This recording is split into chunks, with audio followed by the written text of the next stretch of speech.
Hey everybody, it's Roamin Rich. Good to see you. Well, I hope you're all having a great evening. It's been a roller coaster this last week or so for me. This weekend has been action packed. If you're new to the show, this is 66 Minutes with Roamin Rich, episode number 36. And I try to do these every week. Doesn't always happen, but I do my best. And I'm glad that you're here to share the experience with me. So hit that share button wherever you're at. I don't know if you're on Twitter or Twitch, Facebook, YouTube, any of those guys, whatever form it is you participate on. Please share with all your friends. Sharing is caring, and it keeps me motivated to make these videos. So you control the show to some degree. These are live and unscripted, and pretty much anything goes. Route 66, we'll talk for about an hour about things revolving around the Route 66 community, and we've got a lot of stuff this week. So hey there, Biff Lugnut, and thanks for chiming in there, man, because I was just going to tell our viewers about the comment section. So over there in the section off to the side of me there, those are live comments. They come in from all different avenues. And if you're from Facebook, please announce who you are, because for whatever reason, it doesn't bring the name over. And so I can't see your name. But greetings to all of you there in the great state of South Carolina. Thanks for tuning in tonight. So I've been busy the last week or so.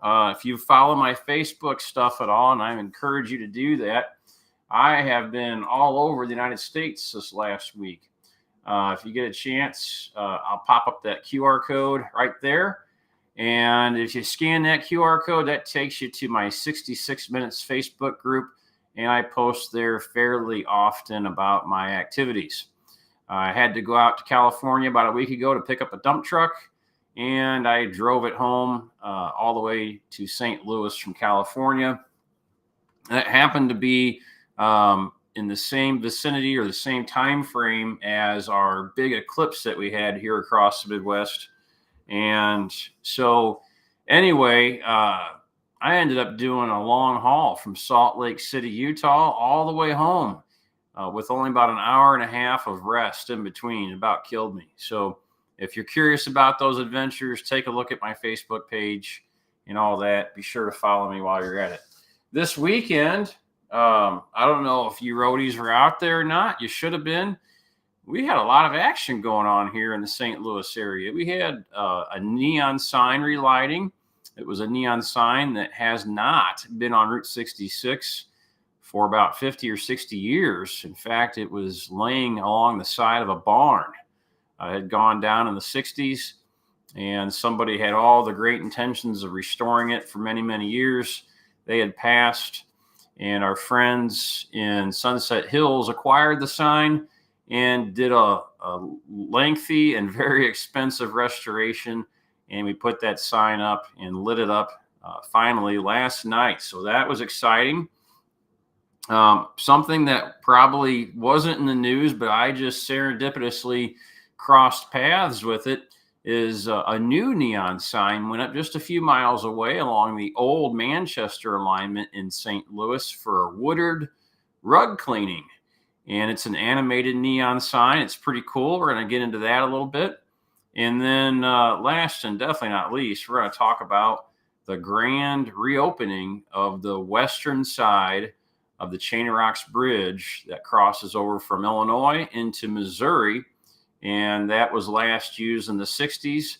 It's been a pedestrian / bicycling bridge for some time. But however, the Missouri side was in very rough shape. You couldn't park there, not without risking your possessions.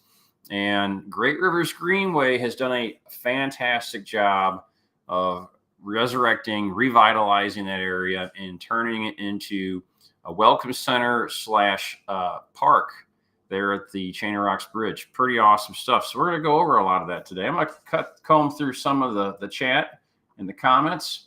And because I see a lot of people here being very active tonight. Thank you so much. So we got some people that are having dinner at the Ariston. I'm so jealous. Thank you for joining us in St. Louis. And it's a well-deserved treat on your way home. I love stopping at the Ariston there in Litchfield, Illinois. It's one of my favorite restaurants to eat at on all of Route 66. And I got some people from Belleville. And let's see here. Robert Beals in Colorado Springs. Thanks for joining us. And just all sorts. Thank you guys for tuning in. Mike Johnson was the guy that sent us the greetings from South Carolina. Good to see you there, Mike. Okay, so where should we get started at? I'm thinking let's go ahead and get started with the Park Plaza neon sign relighting that took place at the Holiday Inn at the corner of Watson and Lindbergh last night. Let's check this out, folks. Look at that. Now, this is going to play on a loop. I was being beckoned all night at this relighting, and there was a ton of great people there. It was good to see everyone and talk to everybody, chat with everybody. Look at this beautiful sign. Now, this was redone by Pyro Signs, and the Sunset Hills Historical Society took this on in cooperation with Mayor Pat Freebus. Great group of people. This was such an undertaking. I can't even explain how big of a project this was. Sunset Hills had an ordinance against neon signs, and they had to basically rewrite their ordinances, their laws, to permit signs to be posted that were neon just to accommodate this one neon sign. And hopefully this will open the door for other great neon signs just like it that have been lost in the Sunset Hills corridor. Now, if you're not sure where this is on kind of the South St. Louis County side in the suburbs. This is really right before you make your way into the gateway of the Ozarks. And it's just what a great addition that we have here. Everybody was so fantastic that participated in this event. The Holiday Inn, this is on their property, and this hotel, folks, is exquisite. It is one of the nicest hotels you will find in St. Louis. So if you're looking for a place to stay, this is where you want to be at. You can sit there and gander at the neon light all night long. They got a fantastic bar. They got a fantastic restaurant. And the entire hotel is just completely laid out with a Route 66 motif throughout. It is amazing. And I don't mean like Hobby Lobby stuff. Like, they actually went to artists and they actually did some history research and found all sorts of great imagery and stuff from Route 66 and put it in their hotel. It's a wonderful, wonderful place. Newly refurbished. Joe, the owner, I think he spent something like $12 million on this place to refurbish it. It's beautiful. Let me see if I've got some other images here. I apologize for the lack of preparation, but I just got back from the Chain of Rocks thing. I didn't even know if I was going to have a show tonight, but let's see here. I'm gonna share my screen. See what we got here. Oh, that's not what I wanted to do, but that's what I wanted to do. So that's my old Corvette there, my 4-year-old Corvette behind the Park Plaza sign. Everything looks amazing. There's no corners cut. They did some beautiful landscaping around it. They're not done yet. They're going to install some granite masonry at the base of this neon sign. And that's going to really embody what the original looked like. The original sat on a base of granite or some sort of cobblestone. That's going to be really cool to see. Let's see what other images we might have here. Go back. So just taking a few images off my camera. Oh, that was a preview. You weren't supposed to see that. So that's a pretty good shot. That shows our new Missouri black license plate. And if you've ordered yours, it's coming. I swear. The one you see here on your screen right now, that is a fake. I had that printed up because I was getting impatient and I'm trying to promote the black license plate. We submitted them about 5 weeks ago, and they should be coming out any day now. I'm just eagerly waiting just as much as you are. If you're a Missouri resident and you want a black license plate for your ride, go check out our website, Missouri66.org. Somebody just asked, how's the project going out in the desert? I remember a while back I saw a video. So Mad Cow 1776, I believe you're talking about the Painted Desert Trading Post. I'll say it again so you can write it down. Painted Desert Trading Post in northeastern Arizona, Chambers, Arizona. We finished it, sir. It's done. There is a Facebook group.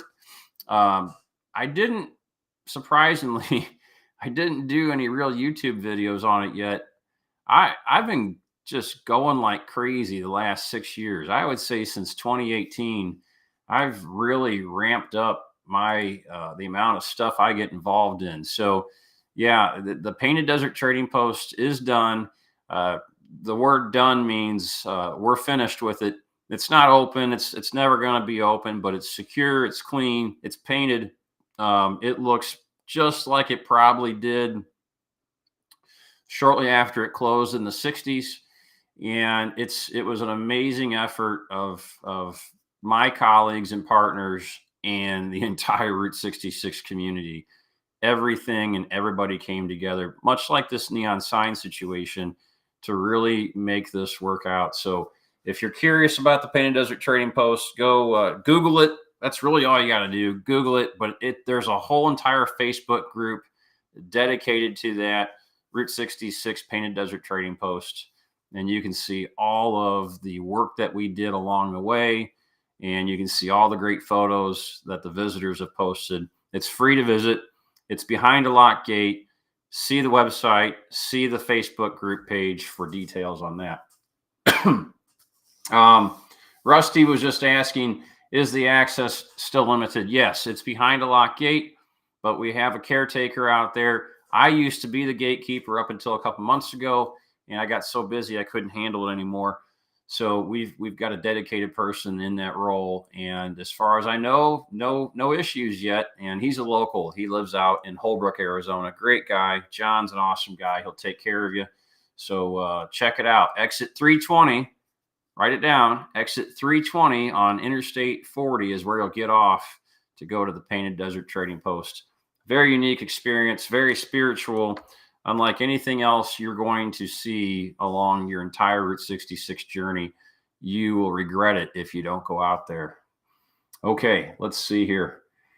My wife told me biscuits are done, projects are finished. I like that. Seems like my projects are never finished. It's always slow going here. Somebody says we had the option of a black plate in Mississippi. Well, that is fantastic. Getting it here in Missouri was very difficult, but we're looking forward to them finally being manufactured and printed off and sent. And we're selling them every day. We've got people applying for them. Probably between 1 and 15 people are applying every day. So if you're interested, you want to be one of the first people to get one of those black license plates, like what we show on the back of my Corvette there. It's go to Missouri66.org. And that will get you to where you need to go. There it is, right there, Missouri66.org, if you want to sign up for one of those black license plates. For the people who don't live in Missouri, that's okay. We are working on some sort of a method to getting you a custom black license plate for your collection, as well as souvenir black license plate that you can display on your wall, not on your car. Don't do that. Don't get in trouble. Okay. Let's move on here a little bit. I'm gonna see what else we got here on my desktop. And that's the relighting again. That's me. That is some of the family members of the people that were very instrumental in having this sign restored. I believe that's the Grimes family, and her dad had purchased the sign at auction in the 60s for about $100. And then hauled it away to his farm where it sat up until just a couple of years ago, when the Sunset Hills Historical Society went and grabbed it and started the refurbishing with pyro signs. Good time. Oh, that's a kid that I met out there. That is, let's see, Krista. That was one of my Facebook fans. That is her child, Nova. And I gave Nova a very special license plate. It's one of the plates I had printed up. I was going to put it on one of my trucks just for fun. And I thought, Nova is such a cool kid.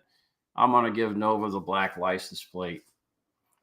So that worked out pretty well. Very excited, autographed it and everything. And hopefully we'll be planting some seeds in that young roadie for years to come.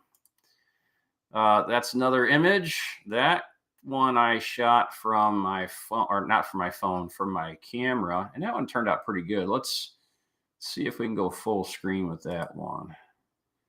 We're going to hide the chat just for a moment. Yeah. Beautiful, beautiful sign. I mean, when you get to St. Louis, this is going to be a must stop for you. And I really hope that you guys will pay the extra money to stay the night there. It's worth it. It's a beautiful hotel. And you're just not going to have another experience like this along Route 66, at least not in the bi-state area of Missouri and Illinois.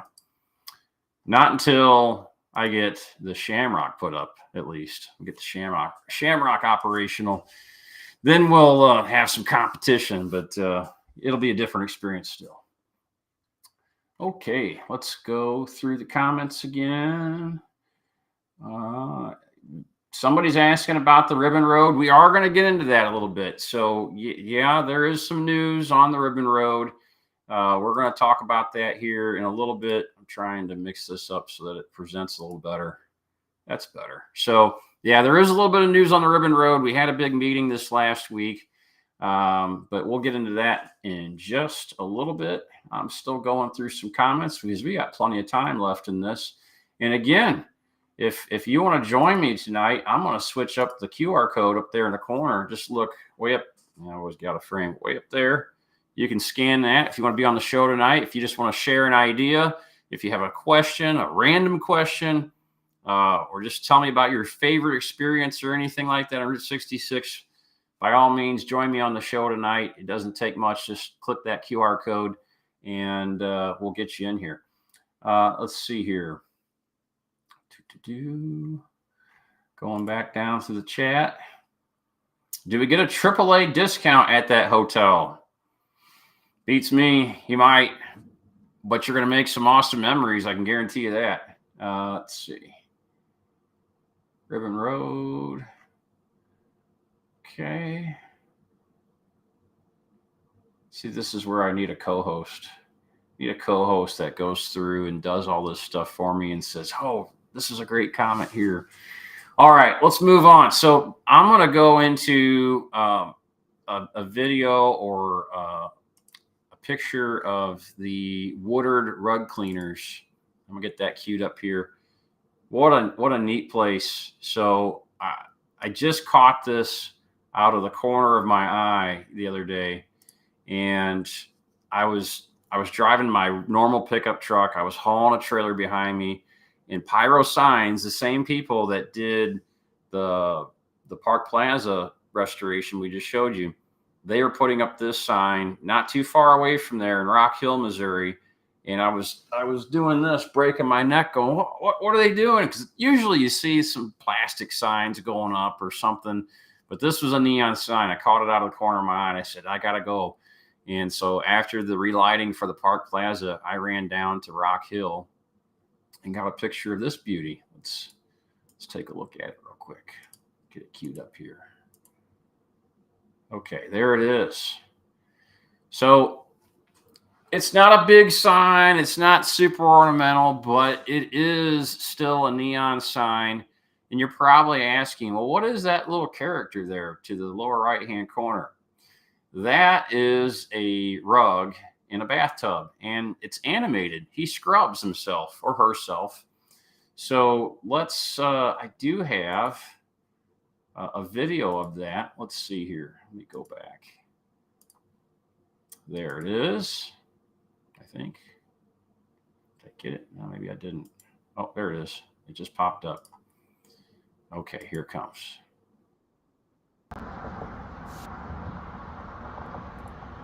So there you see the animation, the rug scrubbing itself in the bathtub. What a cute sign, isn't it? Isn't that fantastic? I mean, it's just that cost that business some extra money to make that neon sign and to make it animated, and it's going to have some maintenance that goes along with it.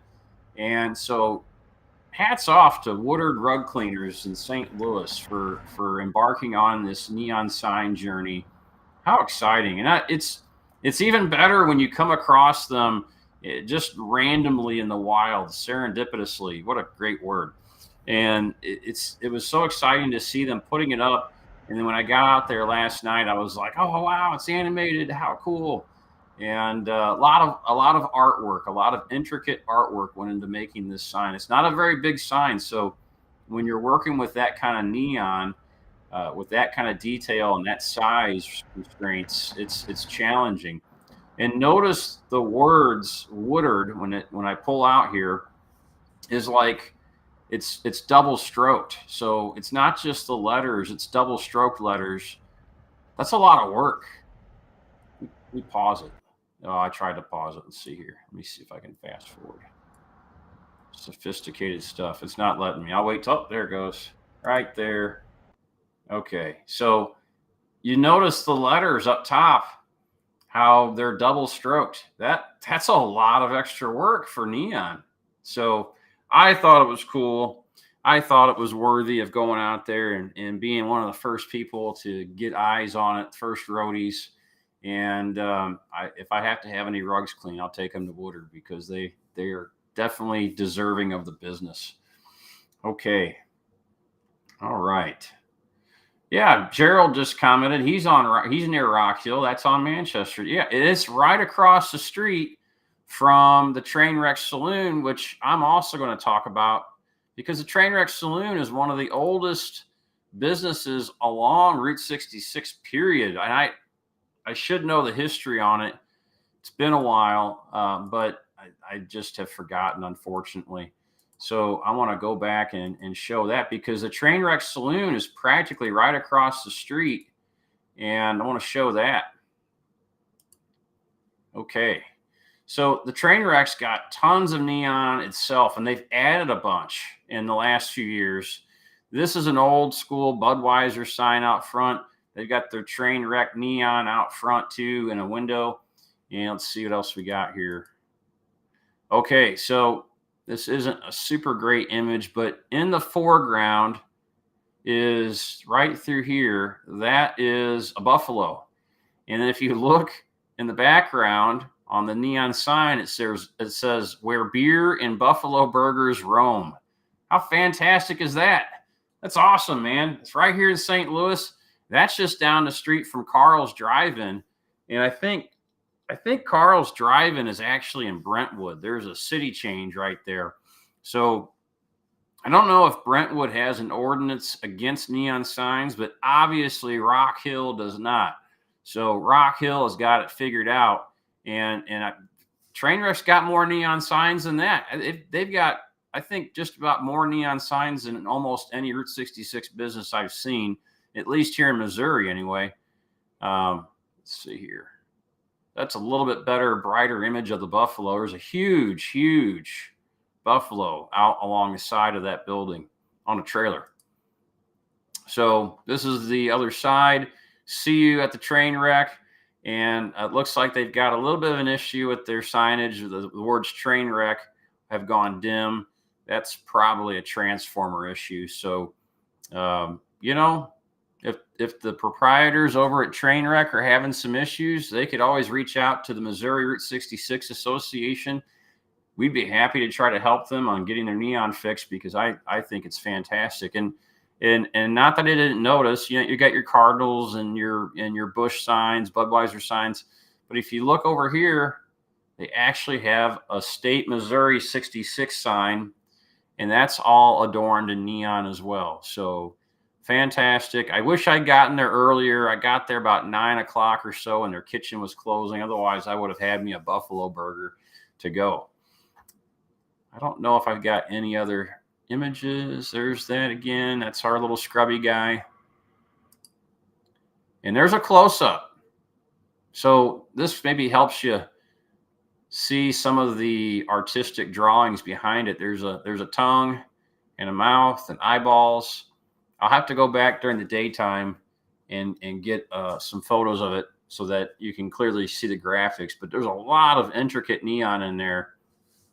Very cool. Very cool indeed. Okay.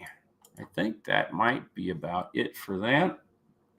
I'm going to check back into the comments real quick and see what we got here. I've also got more footage. So while I was out and about traveling through Nevada, I came across this remarkable place. Oh, Gerald says Carl's is open on Sundays now.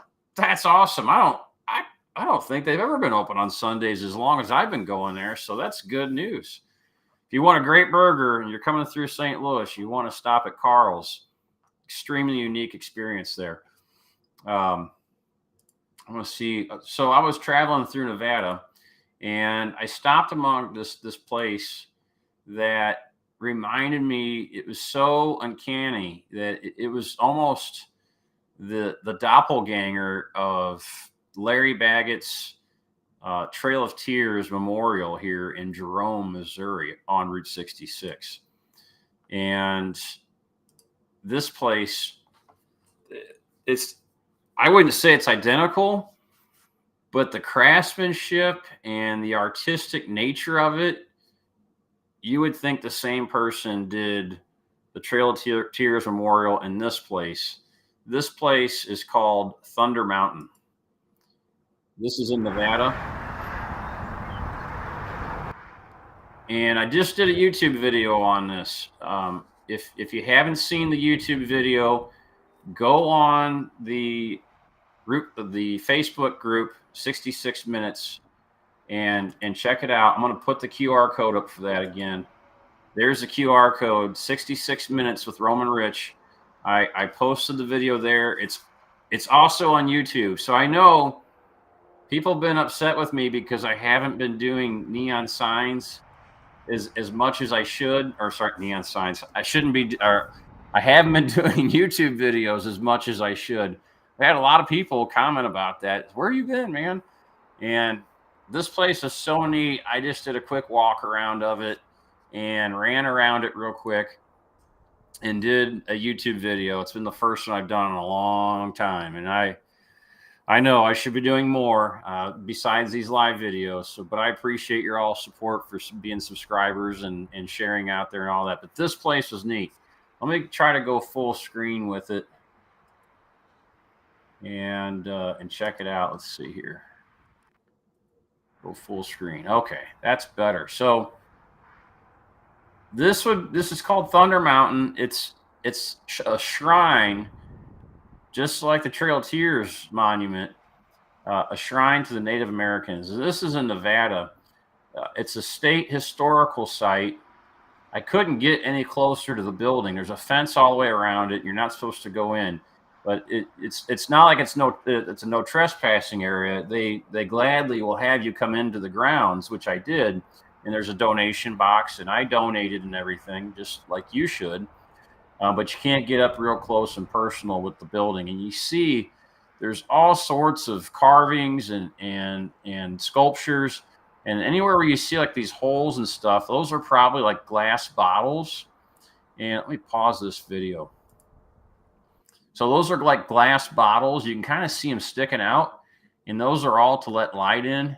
Just really neat. And then like these glass panes of windows, those are all masonryed in. That's a word?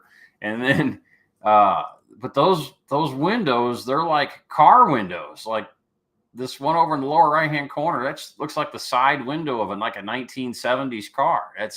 Those are all automobile windows, pieces of glass that they incorporated into this monument. Really, it's really cool. So if you want to go on my YouTube channel and find it, it's the very last video I've put up there, and it's called Thunder Mountain, Exploring Thunder Mountain, and you should check it out. It's just like a 3 or 4 minute long video. All I do is a quick walk around of it. I don't really provide any history. I don't honestly know any real history on it besides what I obtained from Wikipedia and such. but it's a really, really neat place. It's in Nevada. I just drove past it while I was in the dump truck, and I was like, that's one of those times where you're like, okay, am I going to come back and see that, or am I am I going to come back and see that, or am I going to like turn around now? And I was in this situation. I was like, you're never going to come back and see that. So I kept driving past it, and I made a U-turn in one of those places where you're not supposed to make a U-turn on the interstate. And I went back. I was like a mile or two out of the way. I was like, no, I gotta go back and see this place, because it just screamed Trail of Tears trading post that we have on Route 66. It just was just like it. Uh, the video on YouTube goes much more in depth, because I walk all the way around it, and you get to see some things. I do provide a little bit of commentary. Anyway, I thought it was cool. You should check out the video at least. And I'm gonna go into see here. So yeah, Mad Cow says one of the best works of recycling I've ever seen. Yeah, amen, man. That's for sure. Let me look at some of the other comments here.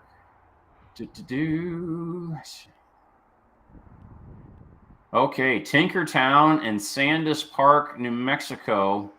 I've never been there, Scott, but I'll try. Next time I get out to New Mexico, I'll definitely check it out. I love the recommendations I get from viewers and friends out there. Yeah, I take them seriously. I love to get out there and see stuff that people recommend seeing. And this particular place, I just happened across randomly. In fact, that's how I find most of my stuff, is I just happen across it by accident. That's the way I prefer to do it. That's the most fun for me. Let's see here.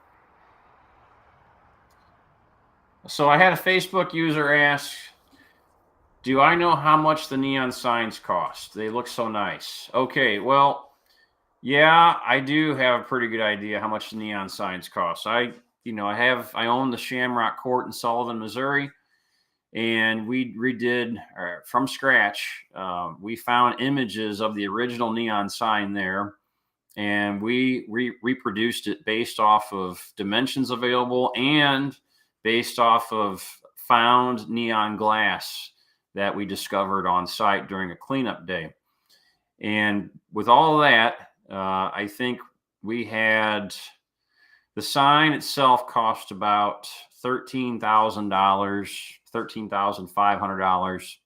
And then I had donated to me a signpost that had to be engineered and built from a good friend of mine, Mike Didion. He built that for me. And then I put it up. I erected it, and I paid Steve Myers out of Pacific. He's the former mayor of Pacific, Missouri. He came out with a truck and helped us install it. So I think all told, you're probably looking at $16,000 for that sign. Now, the Park Plaza sign.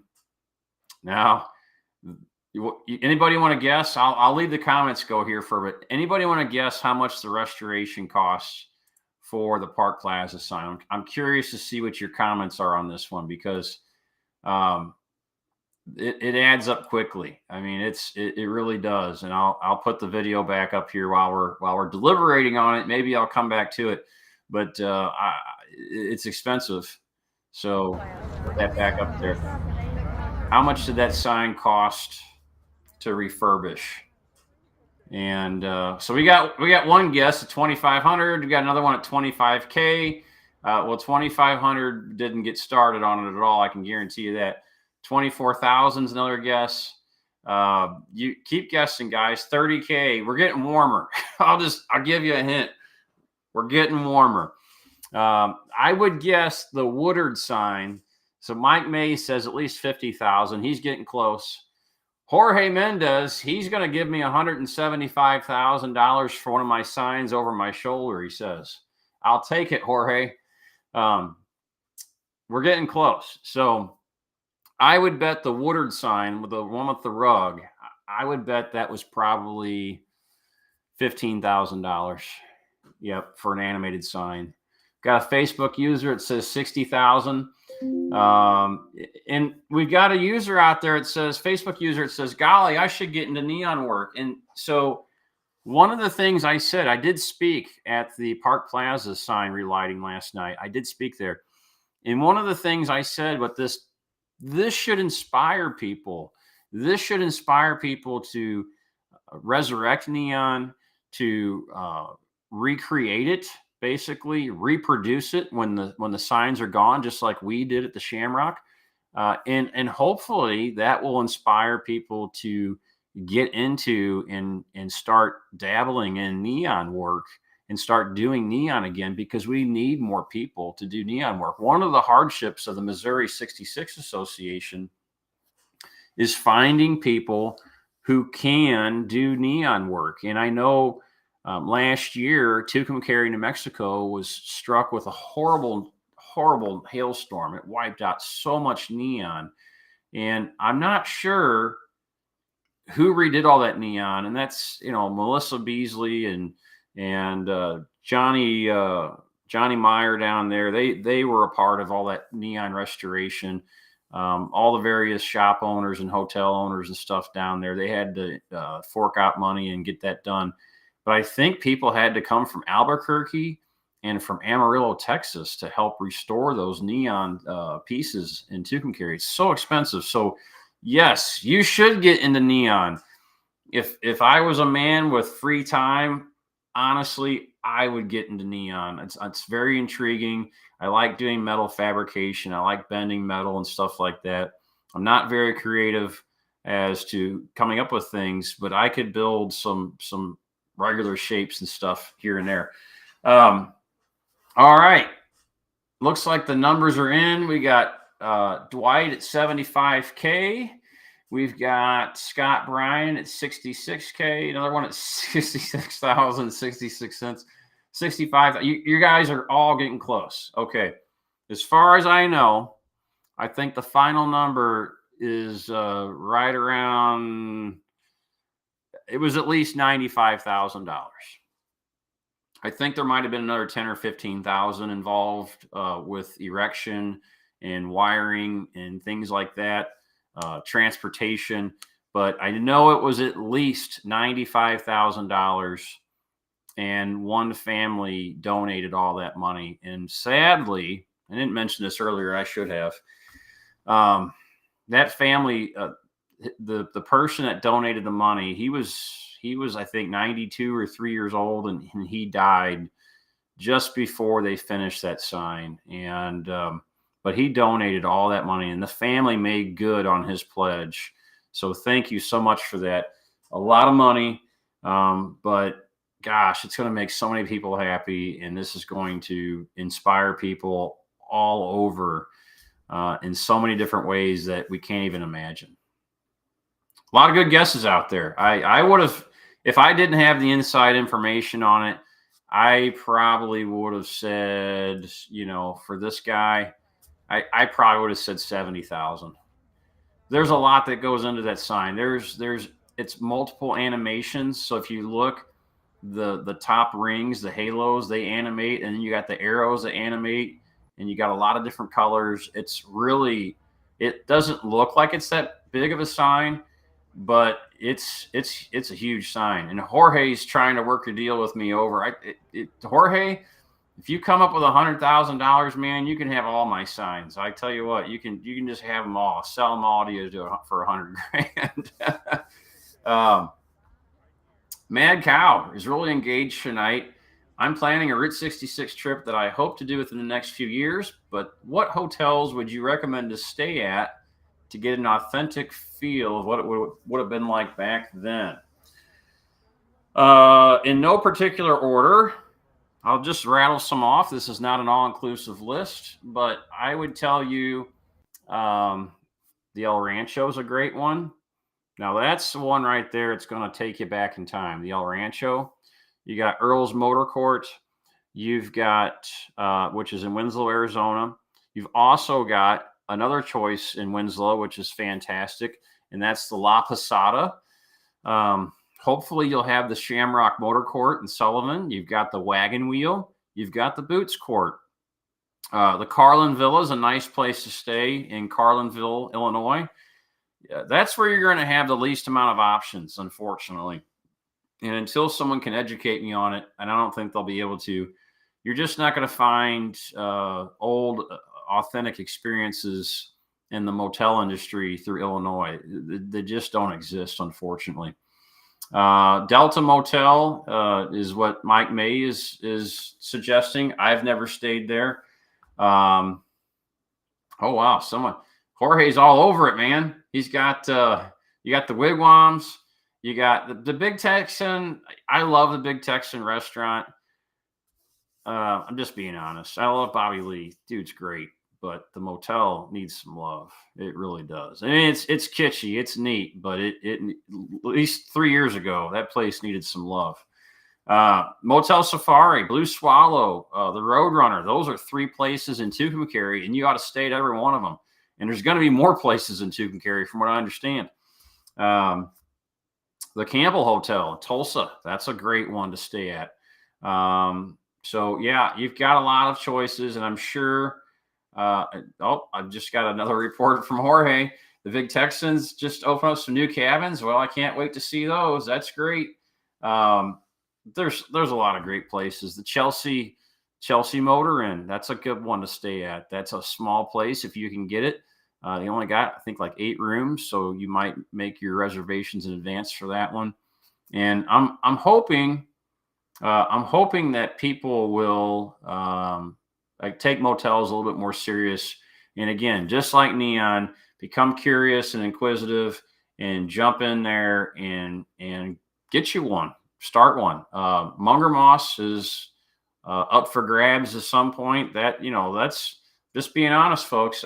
Railhaven's a good one. Rockwood Motor Court, Springfield. Those are all great, fantastic places. Thank you all for joining in here and throwing out the suggestions.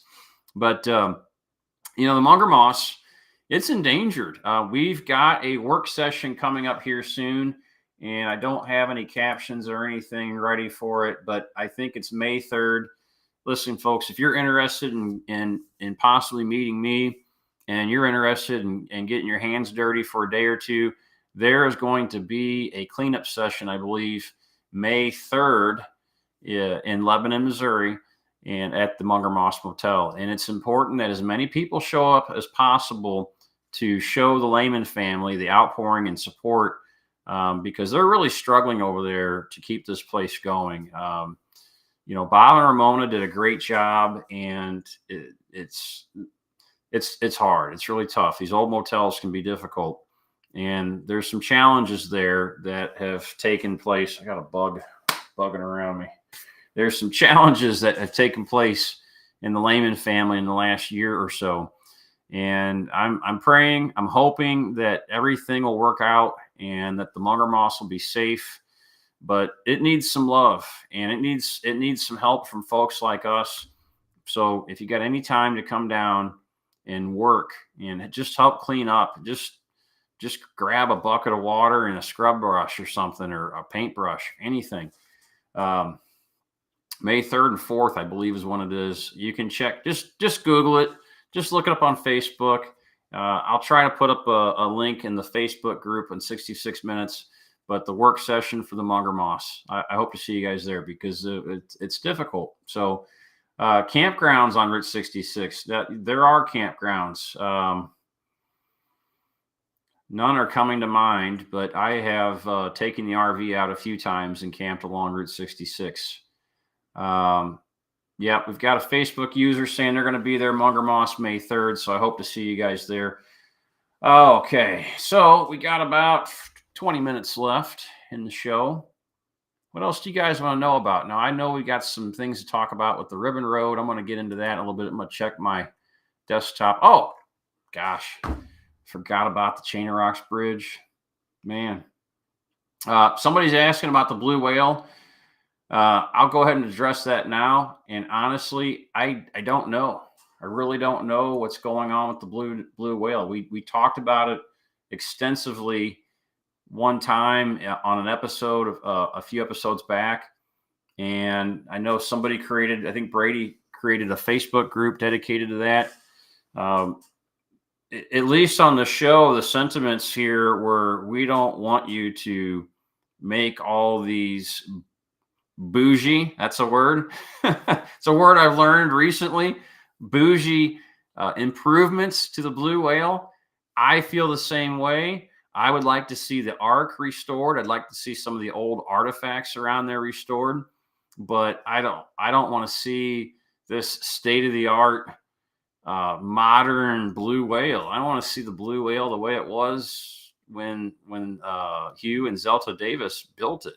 I don't want to see it evolve into some Frankenstein monstrosity that people aren't searching for. So if you're there in Catoosa and you have any influence there, or you want to talk to your city leaders, you should tell them blue whale is sacred, man. Shouldn't just maintain it. How about that? What's so wrong with just maintaining something, right? Okay, let's see here. I'm reading through this. So somebody says the blue whale is waiting on funding to make any changes. And we got another person asking about the Gemini Giant. The Gemini Giant, you want to go and check out Ron Warnick's Route 66 News. There's plenty of information on the Gemini Giant. I honestly don't touch on the subject too much because there's a lot of negativity revolving around Gemini Giant. I just don't want to get drug into that, so I won't. But the actual giant, the muffler man, Gemini Giant, from the launching pad is safe. It was purchased at what I feel is a crazy amount of money. It was like $275,000. And the Wilmington Historic Society now owns it. Personally, my opinion, I can say what I want. I would have just built a new Gemini Giant for like $35,000. And that's the thing, folks. We're sitting here, we're talking about neon. We're talking about the muffler giants and stuff. They can be reproduced.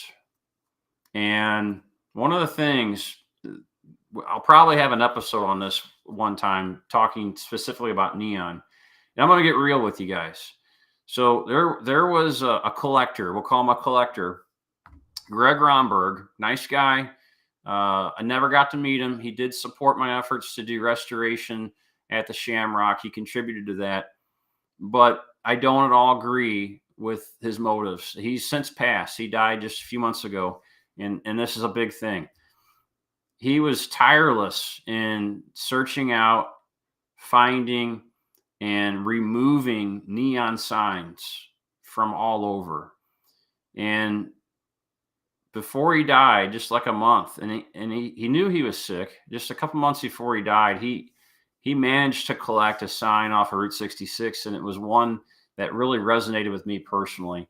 It's called the Ozark Motor Court, and the sign had disappeared for decades.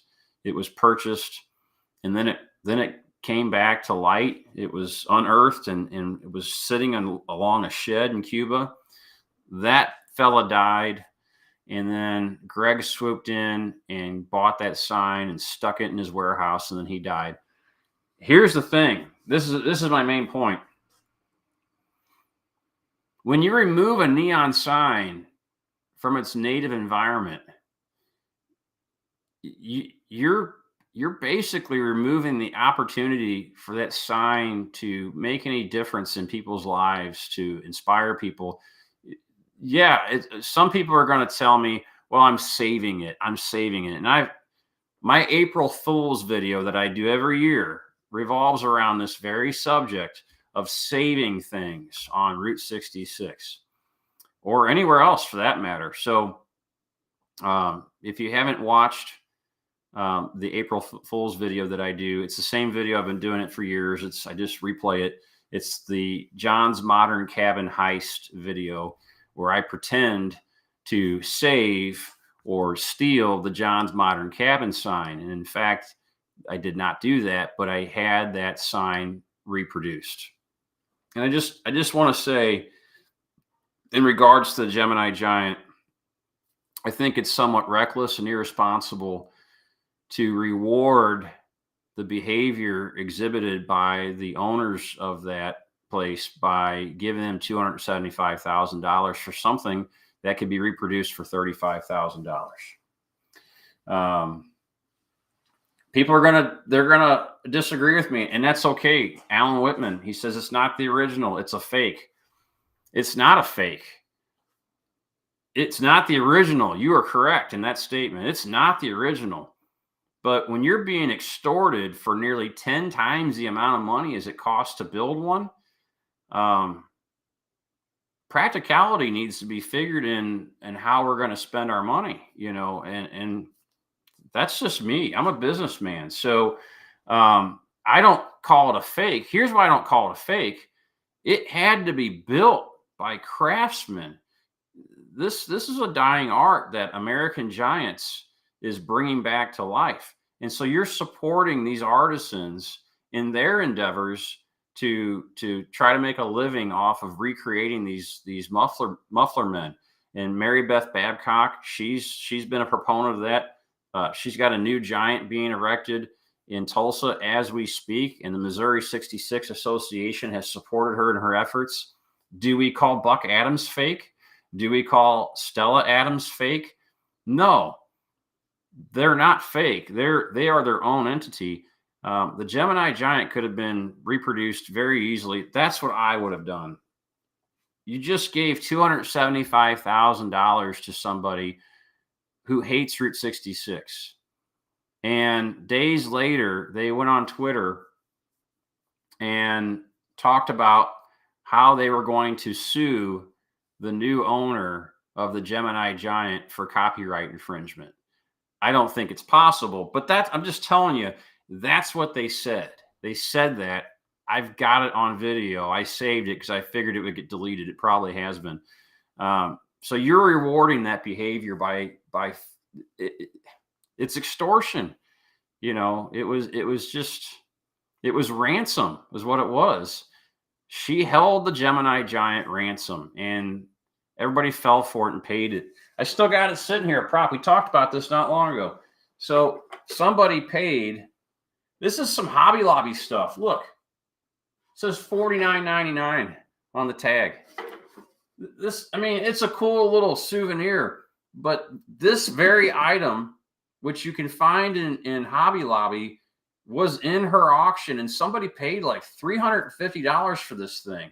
If you want this, I'll sell this to you right now for $200. I'll even autograph it for you. You just let me know. Send me a private message. I'll make you a great deal. I'll sell you this Hobby Lobby thing for $200. Someone paid like $350 for it on this auction. It was all extortion. It was all ransom, and I don't think people should have bid a dime on any of it. That's as far as what I'll go into it. That's how I feel about it. So anyway, but these Jorge's going to give me $16,000, buddy. You bring it, man. I'll give you my address. Bring your checkbook, sir. Anyway, I know it doesn't seem like the right thing to do. And Alan, I would love to have you on a show in the future. We could arrange it. And I don't even consider it an argument or a debate. It's a discussion. I've got a lot of experience in this. I've seen a lot of signs plucked out of their native environment, and that's what really gets me. These people that go and they take the signs off the road and they say they're going to save them. They never put them back out there. Now, if you're going to pull a sign off the road, restore it, and then put it back out there, much like the Sunset Hills Historic Society did, you have my full 150% support. But to take the sign, stick it in a warehouse so that you and your buddies can sit there and drink beers and look at this, look at that, look at this cool sign. Oh yeah, I paid this much for this. I'm going to say it. You're not saving anything. You're a trophy hunter. Period. You're a trophy hunter. That's all you are. You're no different than someone who goes out to the African wildlife savannas and shoots an elephant and poses next to it. Look at me. I'm so cool. I shot an elephant. That you're a trophy hunter. That's what you are. You're just bragging to all your friends. And that's why I think it would be great if people would reproduce neon signs, especially the ones that are gone, that have been destroyed, that aren't in existence, like the Coral Court, the Archway Motel. There's so many signs that have been destroyed. We need people to do that. We need artisans. Cindy wants to know where the Garden Way neon letters are at.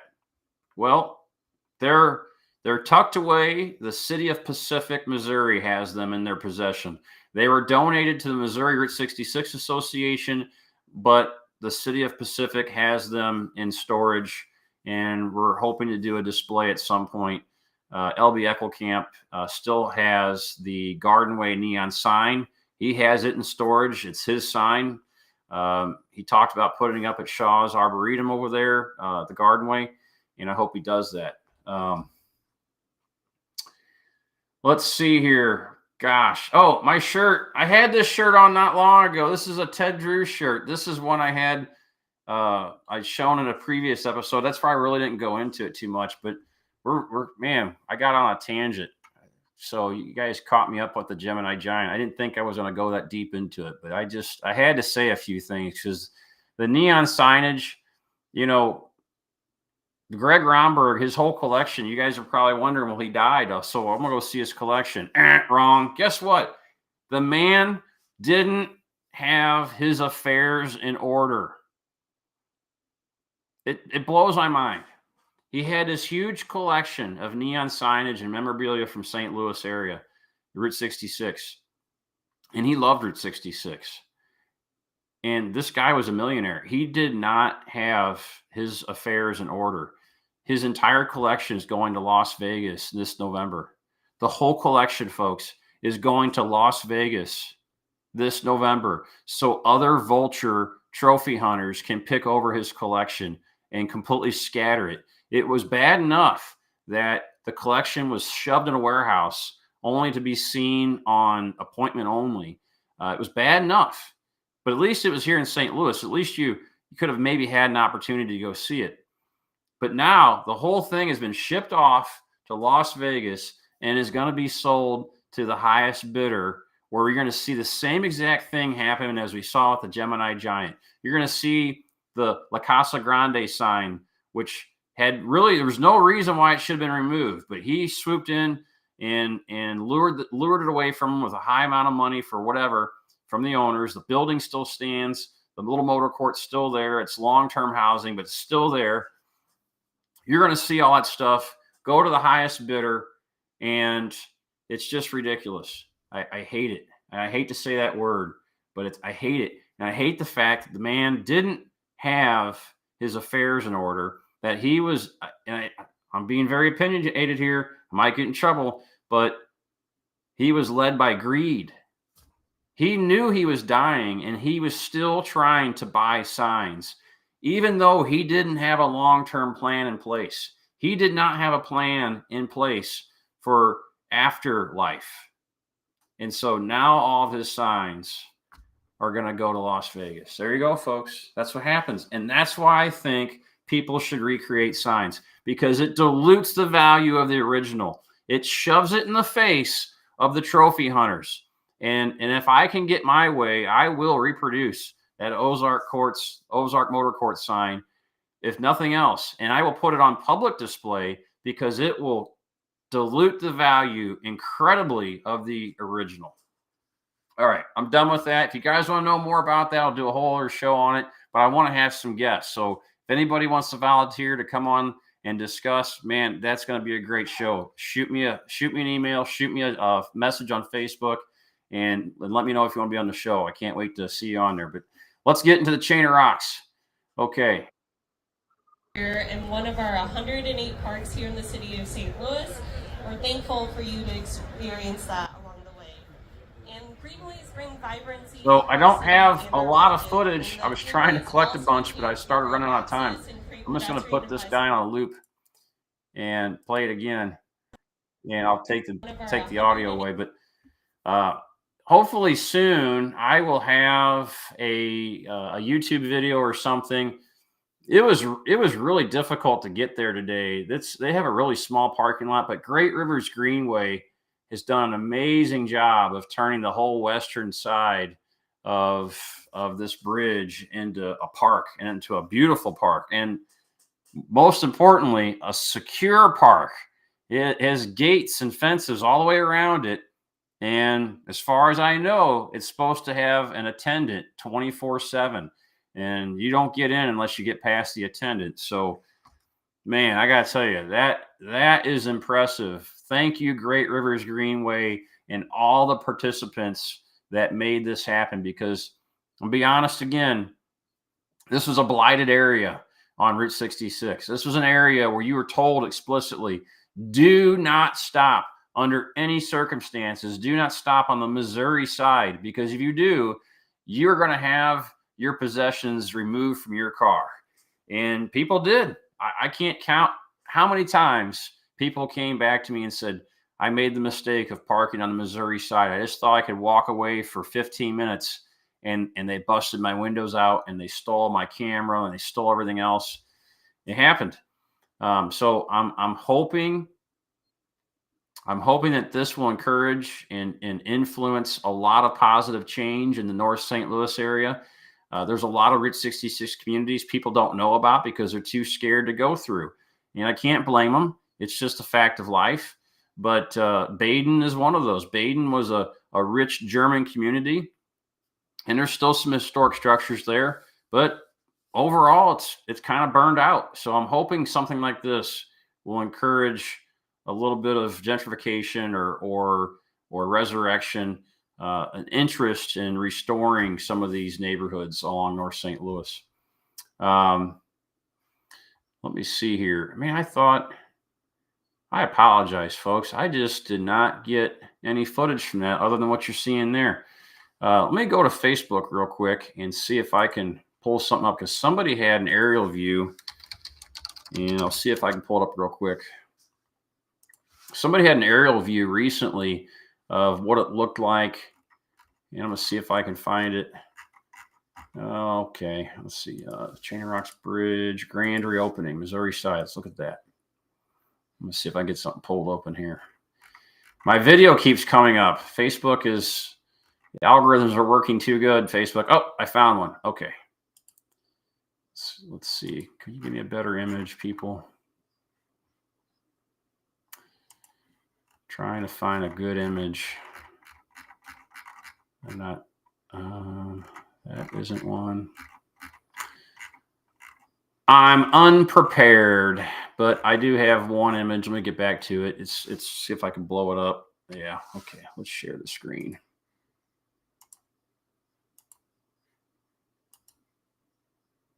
Okay, well, let me go full screen with it, and I'll hide the chat just for a moment. My blood pressure is high tonight. No, I'm always like this, Alan. I'm always amped up, man. Some days I'm better at hiding it. Okay, let's see here. Chat. Yeah, it's hard to see it. I'm going to try to zoom in a little bit more. Yeah, that's as big as it's going to go. So you can see the park, you can see the bridge in the background, and it doesn't look like much in this image, but man, it is really beautiful. They did a lot of great masonry and stonework on the gates on the outside, and I wanted to get videos and pictures and stuff of that. It was pretty warm today. I had a child in tow, and so we were there just to do what we were doing for the festivities, the grand opening. It was a great day, a lot of good people, a lot of people turned out. I'm going to try to get it back up there in the next week or so and get some imagery of my own and some videos, because this is inspiring. This is great. This is something people can go check out and see finally for the first time in a long time, decades. I mean, you haven't been able to really stop there, I bet, in 50 years without putting your possessions in danger. Let's see here. Paul Wilson says, let's have a neon across America movement. I love that idea. Tulsa, folks, I can't say enough great things about Tulsa. I mean, people ask me, I want to move to Route 66 from wherever I'm at. Tulsa is always one of my number one suggestions. Tulsa was a dump 20 years ago. It just was. And now it's just like it's like one of the places to live. It's so cool. They have got so much neon and they invite it. They encourage it. They have programs there to help businesses get neon put up, whether they had neon before or not. And to me, it doesn't matter. Neon, just like I said last night during the relighting, neon means life. That neon is alive. When, especially when they're animated, it just shows that the business is alive, that the community is alive, that mankind, hardworking men and women doing this kind of stuff, we're all alive. There's a pulse to it. And that's what neon means to me. There's a lot of great people out there doing it. I wish there was more along the Route 66 corridor. So if you're in the neon world and you're considering moving, you should move to someplace along Route 66. We need your help. Let me go back down and read some more comments. We're going to talk about the Ribbon Road here in just a minute, but I want to see if I'm missing anything. Let's see here.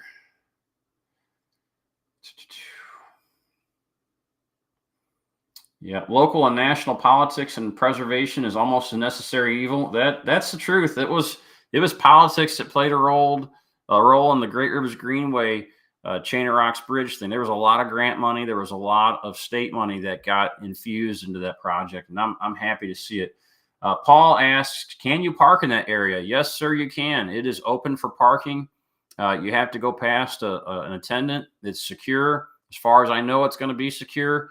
It's far enough off the Riverview Road, the main artery through there, that someone's just not going to walk in and steal something real quick. It's going to take a lot of effort for someone to come in there and make off with your goods. So I got Mad Cow wants to know, never been to St. Louis, but I heard crime is pretty bad, and I'm going to get crucified for this. Yeah, the crime's bad in St. Louis. It is. But it's bad in every metropolitan area. It's bad in South Chicago. It's bad in parts of Tulsa. It's bad in parts of Los Angeles. It's bad in every metropolitan city across the United States. Just got to be smart. Can't leave your stuff sitting out. You should lock your stuff in your trunk. You just got to think. You got to be street smart about what you're doing. If you want to visit areas like St. Louis, and you want to be really comfortable when you do it, my best suggestion is to plan it. You have to plan it. This is not something you want to do just randomly. The best tip I can give you for this is go early.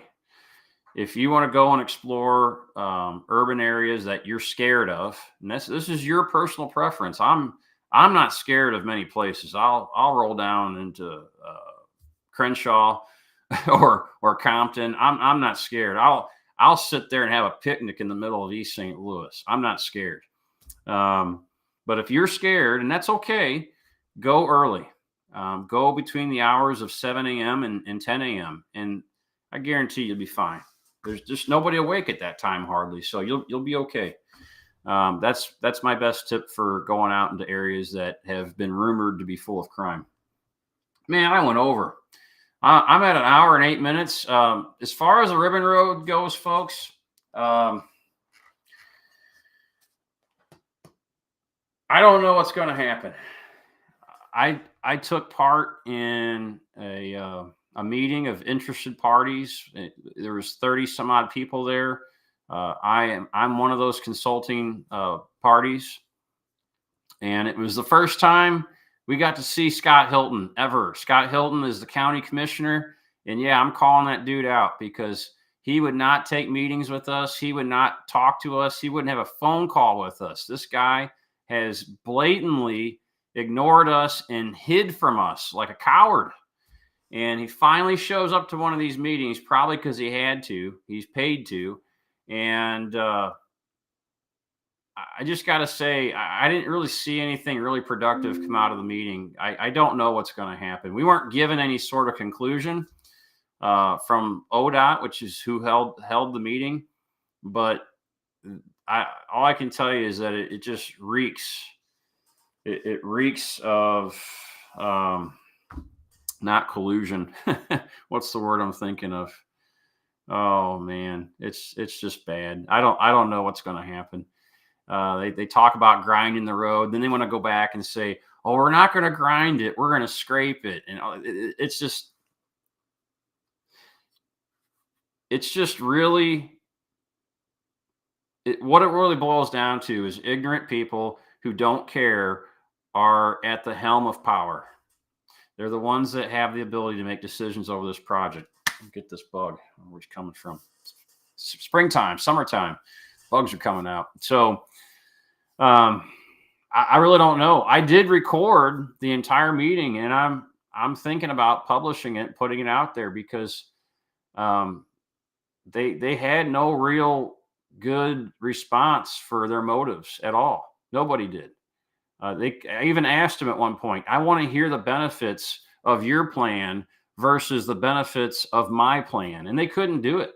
They could not give it. They gave an answer, but it was an elusive answer. It didn't just answer the freaking question. It didn't answer the question. Oh, well, we got to do this and we got to do that. No, it didn't answer the question. So that's what we're dealing with, folks. We're dealing with people who don't know Route 66. They don't care about Route 66, and they just want to get the job done as easily as possible. And that is not preservation. Preservation is hard. It's difficult.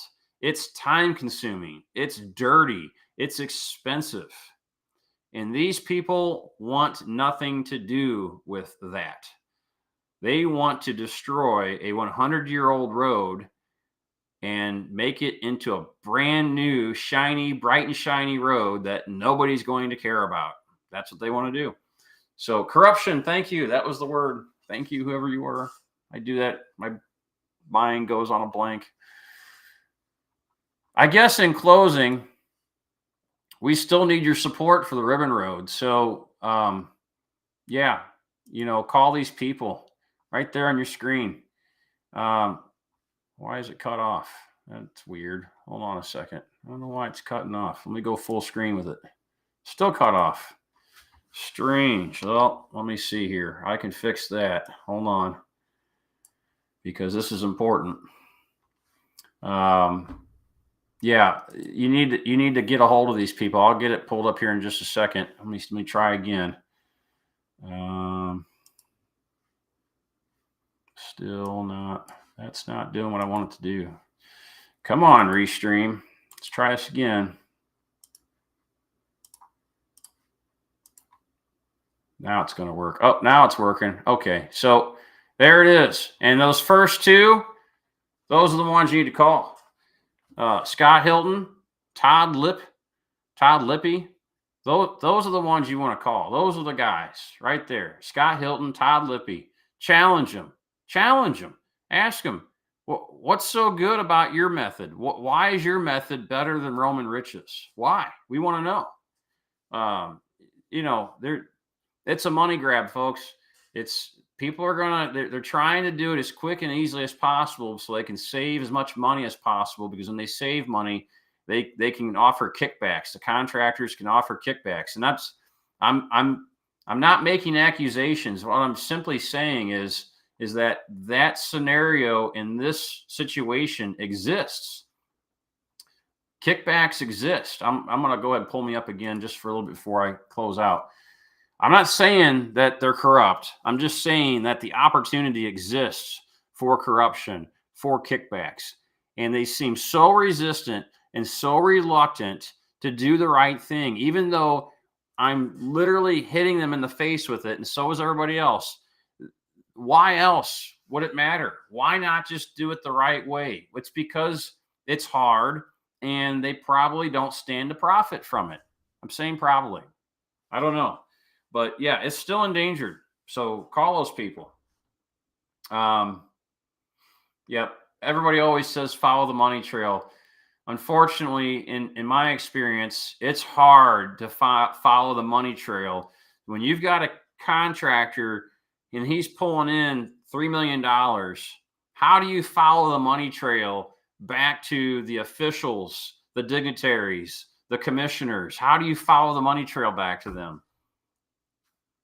You know, what if a contractor goes out and buys a guy a boat? He just buys a boat and gifts it to him. You know, that this stuff happens. It's the American way, unfortunately, and it's hard to fight against. Andy asked about the National Historic Register. I can't go into it, but really they can't do anything. It's meaningless. The Shamrock is on the National Register. I can bulldoze a Shamrock tomorrow if I want to.